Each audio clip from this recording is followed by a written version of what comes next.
listeners, and welcome to another episode of Extra Extra. It's all about whiskey. I remain your host, Jason Johnston Yellen, aka Jason Three Names, formerly known as Dramgalf. I'm joined on this wonderful, wonderful little podcast with Joshua Morrissey Hatton, aka the Whiskey Whippet, formerly the Whiskey Cherub, but boy, has he had a very productive lockdown and pandemic. Is that true? I'm just nervous that people are actually going to think that my middle name is Morrissey. It is not. My middle name is not They Morrissey. would be correct. Because it's Joshua, the Pope of Mope, Morrissey Hatton. Is that hyphenated? The dash Pope dash of dash Mope. Yep, that checks out. So each time we get together on Extra Extra, one of us brings a, oftentimes, whiskey-related news story to the attention of the other. We read over it in the first half of the episode, we riff on it over the second half of the episode, and we always try to get out of here in a tight 30 to 35 minutes. Boy, have we been very successful recently. See, you said that, and now we may not, so setting the table, Joshua. Yeah. Pro move. Yeah. So it's your turn to bring something to our attention, and you're being lazy, no surprise there, by using something that was sent to us. Well, I definitely take umbrage to the use of word lazy when it's applied to me, because I don't feel like a lazy person, but maybe I am. And yet. And yet. So we got this email from Ian Bruce, who has, well, he's written in before, and we actually mentioned him on the last episode of One Nation Under Whiskey, because we let people know that we would likely be using this email/article for today's episode. So the email from Ian Bruce, which came in on August 8th, August 4th, or the 4th of August, depending on which country you live in. But definitely not the 8th, regardless of your country. Well, you know what I did is I looked at it and I tried to bro down with the rest of the world style of dating things, and I saw 8 led the charge there. And so I wanted to go with the 8th, but it's actually August 4. So the 8th month, the 4th day. Anyway, the headline, or not the headline, but the subject line reads, Musical Maturation, the Future of Enhancing a Profile, ? And so Ian says, good day, Joshua and Jason. Sorry, actually he said, good day, Jason and Joshua. I just naturally flipped it, kind of like the date. And he goes on, he said, I was wondering if you guys have read the article below, and if so, what would your views on sonic aging of casks? What type of music played really influenced the tastings, having some blues entice out some mellow profiling, and what wood flavorings do you think would come to the fore with playing prog rock? Oh, I love that he went with prog rock. And so he gives us the article, which comes from The Independent, by the way. Okay. And the headline says, this piper is serenading casks of whiskey to, quote, enhance its flavor.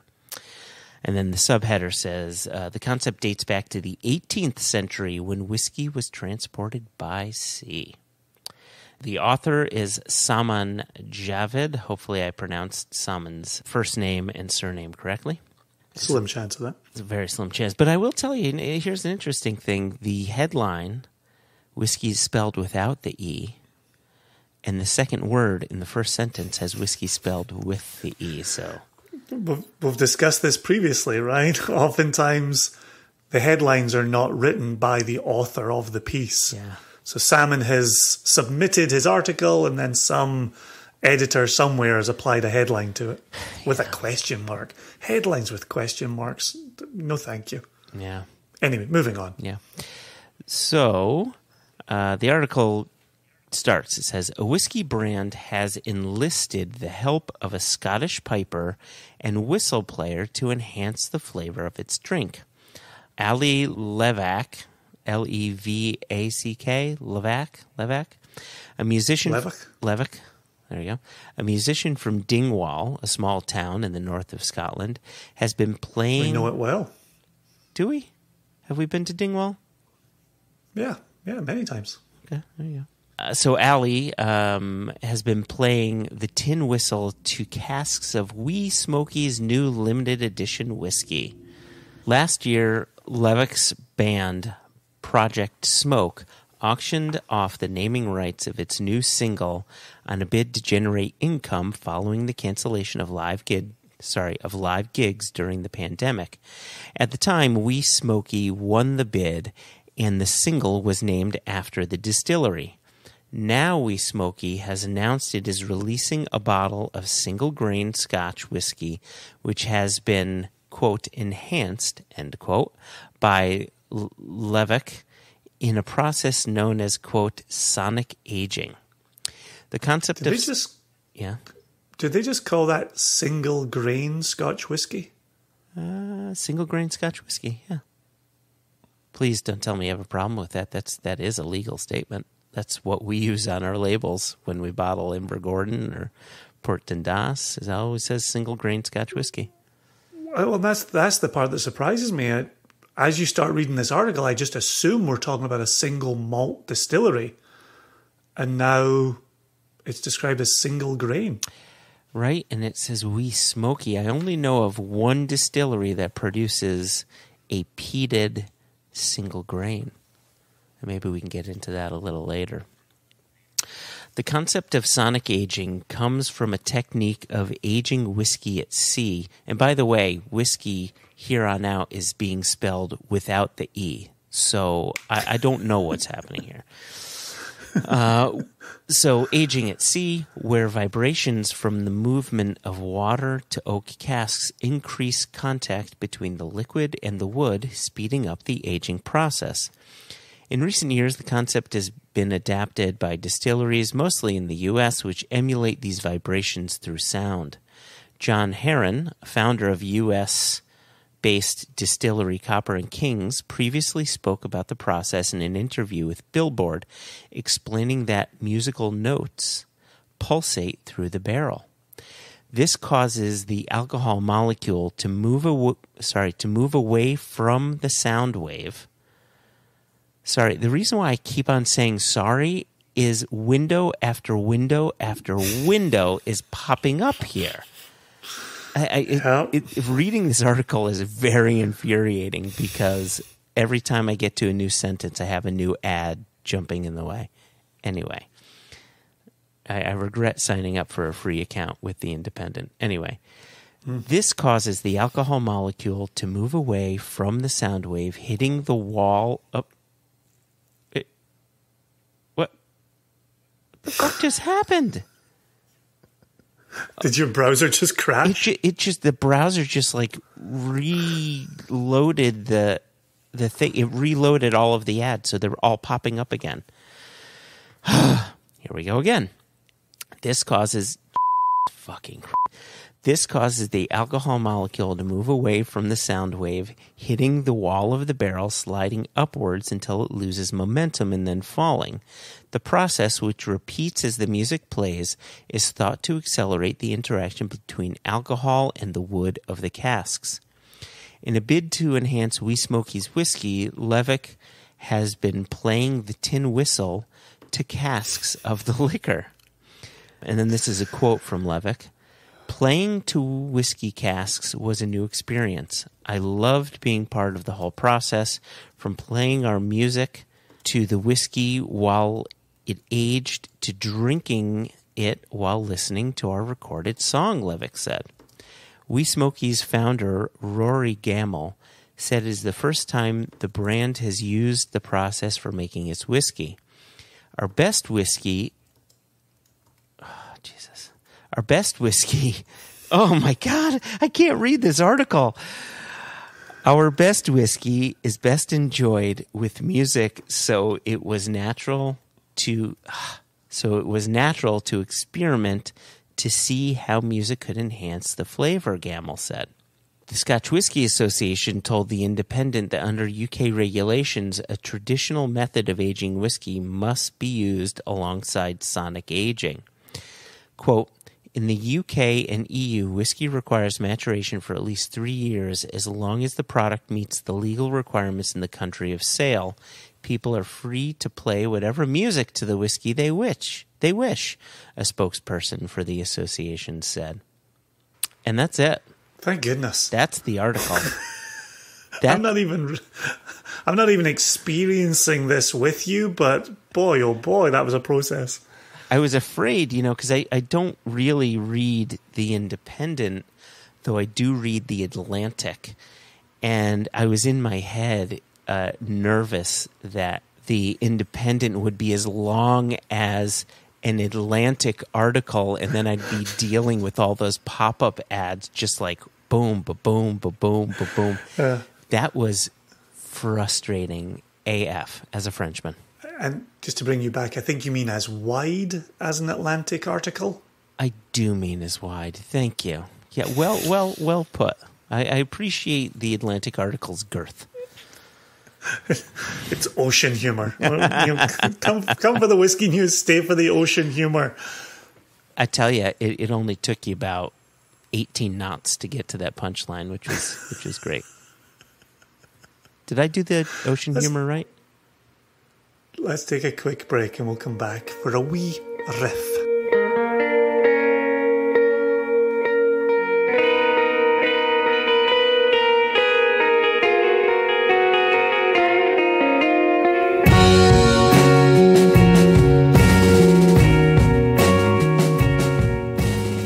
When I hear this topic, two things pop into my head simultaneously. Okay. Number one, everybody needs a story. Everybody needs an angle. Yeah. Everybody needs a point of difference. Yeah. And if your point of difference is a boat or music or first in your county since Prohibition, whatever it is, I understand everybody needs a hook. The other thing that pops into my head is Ralph and Gable Arenzo. I'm so glad. That is exactly where my head was at. And so I'm so glad you brought this up. Please, please, please continue. Right? They were doing this at Tuttletown. And maybe it's still done at Tuttletown. I don't know. I simply don't know. Maybe you do. But the fact that those two chaps, who I like a whole ton, and obviously we just recently lost Gable, and that news was absolutely horrifying. But two great chaps who I thought were pretty authentic in their whiskey making, thought that these bass lines did something useful. Yeah. And while on the face of it, I kind of give it a bit of side eye, I also trust the Arenzos. I do as well. I definitely trusted their belief that it did something. And what's not to say it doesn't work, right? Especially if you are, playing just the loudest gangster rap, which is basically what they did, just like big bass heavy rap. Like, I have a feeling that could potentially do something. However, what wasn't in place, as far as I'm aware, and we don't know what measures are put into place with this distillery that's doing this project with Ali Levick, is we don't know if there's a control sample of two sister casks, one where music is being played to the cask and one where there isn't. But even then, that is not necessarily the best way to figure out if music is doing something. And, if you're going to bring history from 10 plus years ago about the Arenzos in Tuttletown doing, playing the music within their warehouse, I'll bring back a little history from the first Ben Riach we ever bottled, which was cask 2510. and we'd gotten two samples, Cask 2510 and Cask 2512. I think those numbers are correct. I could have them wrong. But my point is, both were 17 years old. Both were peated Benriach. Both were put into second fill bourbon barrels from the same, cooperage. I don't know if it was the same distillery, but definitely from the same cooperage. And those two whiskeys that had sat side by side for the past 17 years could not have been more different from one another.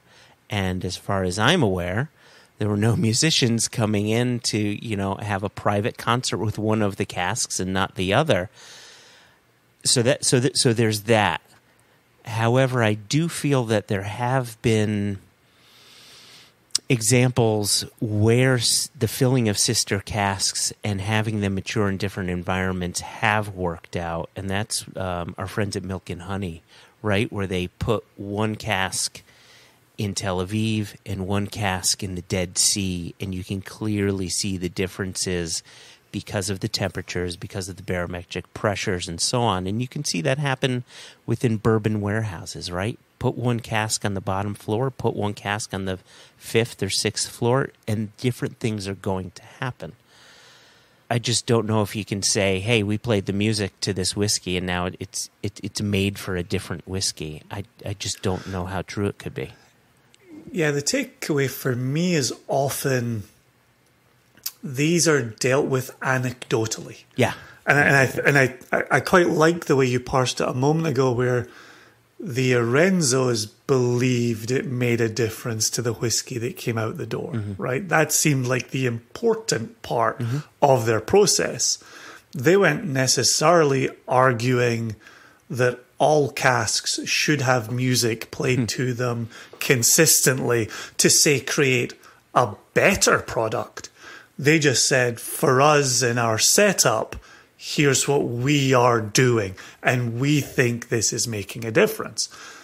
Given the number of R&D departments that exist with a range of brands and corporations, in charge of multiple distilleries, they're exploring everything. And we've talked about it in the past, and it comes up a fair bit. Brands are looking into how can we reduce the angel share, but not, have a negative impact on the whiskey that we're trying to mature here, right? If a brand, a distillery could do away with loss overnight, but still put out the same whiskey the next day, they would go ahead and do it. And I think in the same vein, if they could put out a whiskey that matures faster because heavy bass beats were played 24 hours a day, 7 days a week, they would do it. The fact that you only hear about these kind of one-off little marketing stories that raise their head above the parapet occasionally, I don't think scientifically there's really anything there. And I would say when Metallica enter into the whiskey fray, and we get bottles of Metallica whiskey sold that has been exposed to the music of Metallica, that's really just a marketing move. Yeah, and my understanding is they're just playing the music of the Black Album because it's blackened. I could be wrong there. But boy, you think they'd choose a better album, right? Anyway, so there's that one thing. But let's think about whiskey production in a still, right? You mash your grains, right? You get your wort from the mash tun, you put it into the wash back, you pitch your yeast, you now have a wash, you distill it. Now the shape of that still, whether it has a reflux ball or something like that, or a line arm that goes really down on an angle, or maybe it's straight, or maybe it goes up on an angle, or maybe they have shell and tube condensers, or they have worm tubs. All of that affects the spirit as it's going through the process, right? Every bit of it. And at the end of it, you have this volatile chain of alcohols that gets put into cask to mature for the next 3 to 85 years, right? Little nod to Gordon MacPhail with their soon to be 85-year-old whiskey here, and so I guess my point is, if you think of the cask as just yet another piece of equipment in the whiskey production process, you would think that vibrations will affect that, okay? And so let's work on that assumption that musical notes or music of some form, whether it's the sound or the vibration or the tonal quality or whatever, affects the whiskey in some way. And let's get to Ian Bruce's question. Like, what do you think jazz would do to a whiskey? You know, because I know you're a lover of jazz. What do you think that does to a whiskey? What could it do? I'll get to that in a second. For me, I'm still thinking about somebody playing a tin whistle to a cask. Yeah, right. What's that going to do?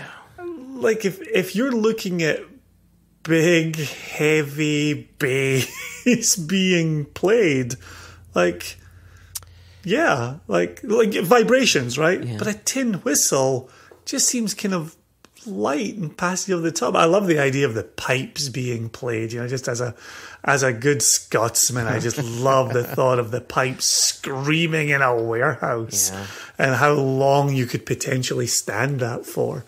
But yeah, jazz. I think Mingus would do better than Eric Dolphy.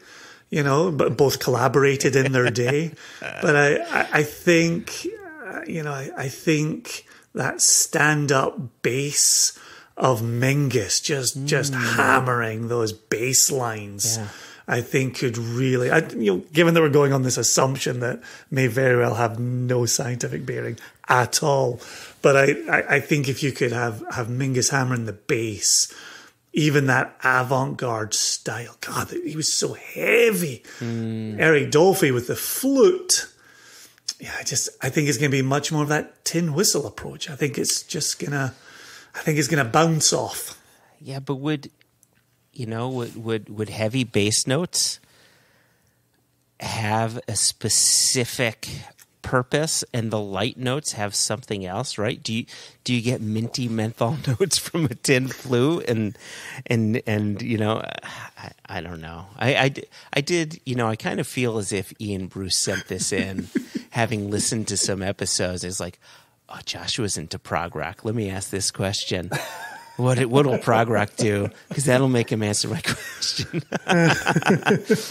So come on then, prog rock and whiskey maturation. Yeah, would it up the complexity? Like if you play Yeses Close to the Edge, would all of a sudden there be like this would it make for a more complex whiskey because you did that? And how long would you have to do that? Right? There's another question too, like just having this person, Ali, come by to play the tin flute. If you have tin whistle, sorry, tin whistle. You have an aged product, right? How much time is Ali going to be spending playing the tin whistle to the casks? Like at least our friends at Tuttletown, that's just that's what happens overnight. They would just play it overnight, every night. You're playing that. That, I think, could potentially have some sort of an effect. But if you're just like, hey, Ali, can you come in for 45 minutes and practice your next album? And that's why, if you'll forgive me with the expression, that's why I think the sea maturation holds water. Like, thank you. I can really grasp whiskey or rum going into wood being loaded on a ship and then spending months at rising and falling climates, right? Really having a lot of motion and vibration, but also heat, but then also cold. And so, like, you know, current practices aside, and how much of that is real and how much of that is marketing, I can really get my head around sea transport playing some valid role in maturation. Music, for me, like,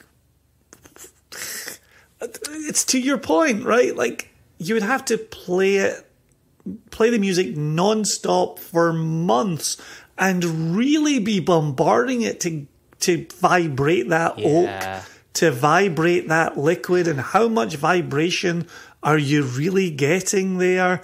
I just think the music aspect of it just really unfurls in a way that the water transport, I think, really holds up to investigation. Yeah, it almost feels like someone arguing music does something for the aging of an aged product, whether it's whiskey or rum or maybe anything else, is a conspiracy theorist trying to explain why their conspiracy makes sense.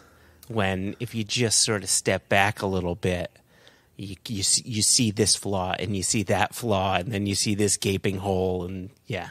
Well, it's a non-falsifiable claim for the very reason that you set up earlier, which is there's no control. Yeah. And even if you set up a control, you couldn't demonstrate that the difference was because of the music. And I think if you've got casks sitting in a warehouse that are by their very nature maturing, and you say music makes a difference to this maturation, how? Like it's sitting there maturing anyway. When you come back after playing the album, 60,000 times, the whiskey will still have matured. Yeah. Yeah, one last thing that I'll say, this idea of ocean maturation goes back really far. It goes back actually to the transportation of Madeira around the world. Yeah, makes sense. Right. Part of the reason Madeira was so popular around the world is you'd have it produced on the Madeira Islands, and then you go south. You cross the equator. That tropical ocean aging affected the wine in such a way that it made it a more desirable wine than other wines. Yeah. And if you tasted the Madeira on the Madeira Islands, it would taste totally different because the wine didn't have that ocean travel. It didn't go across the equator. It didn't have those intense heat and cold. And anyway, it would be interesting to take some whiskey and put it in a tote, like a food grade plastic drum, and play it music. And I hear the flaws within this as I'm speaking, but because I understand, like, it's the vibration, it's the passing through the oak. But what I'm trying to get at is, could you take liquid in a tote that you play music to and show that there's any kind of change? Any kind of change. Okay, so are you saying, so let's say we have a cask of whiskey and there are 200 liters in there, and you take 100 liters and you put it into one tote, and you put another 100 liters and put it into another tote. Play music to one of those totes for a month, and then taste the two side by side and see if it's done anything? Just as the beginning of something. Yeah, just as the beginning. Because I understand the idea is it's the music that's increasing the vibration, that's increasing the interaction with the oak, and that's what's accelerating maturation there. Like, so I understand the wood is an essential component to the maturation. But is there a way to show that just music by itself is making some change here without further complicating with the oak? Yeah. Before we get out of here, do you think, just like I've kind of freely admitted today, that I think there's something to ocean freight transport of maturing stock, do you think there's anything to this music. Music and maturation. Do you think there's anything there? I feel as if there is a huge potential for there to be something there. Simply because, right, you can trace mouthfeel back to how grains are mashed. Meanwhile, you know, the product of that grain has gone through a rigorous process, right? Including heat and water and like all of these things, right? And so I have to believe if a cask breathes in and out over the course of the year because of heat and cool, and if a cask the location of the cask can potentially affect flavor, I want to say physical vibration could potentially affect the whiskey. I just don't know what sort of test there would be to prove that. Because, again, every cask is completely different. And I take us back to that example of our Ben Riach, our two Ben Riachs, which were, you know, the same age, same cask type, sitting next to one another and tasting totally different. So you think there's potentially something there just by virtue of there being vibration and interaction with oak? That there is. I just don't know how we could test that, and I also don't know if it even matters. Like, also, does it matter? If the distillery produces great whiskey, whether or not Allie plays the tin pipe, the tin flute, whatever instrument this person is playing. Tin whistle. The tin whistle. Then in the end, it doesn't matter. In the end, we have a great little marketing story, and I hope the distillery gets a bit of notice from it. I hope Allie and the band gets a bit of notice because that's fun. But I don't know if it's anything more than it being fun. That's all. Maybe the drums. Maybe using maturing casks as drums is the way forward. But then, is it right? Is it Lars Ulrich playing the drums? Is it right? Is it John Bonham? Is it John Bonham playing the drums? Let's get out of here on that. If you, dear listener, would like to be like Ian Bruce and have your story covered in an episode of Extra Extra, please go ahead and email us at questions@onenationunderwhiskey.com. And just like in the headline of today's piece, there is no E in whiskey. And other than that, we'll be back for another round of Extra Extra in the not too distant future. You remain Joshua, I remain Jason. You all out there remain wonderful listeners. Cheers. Cheers.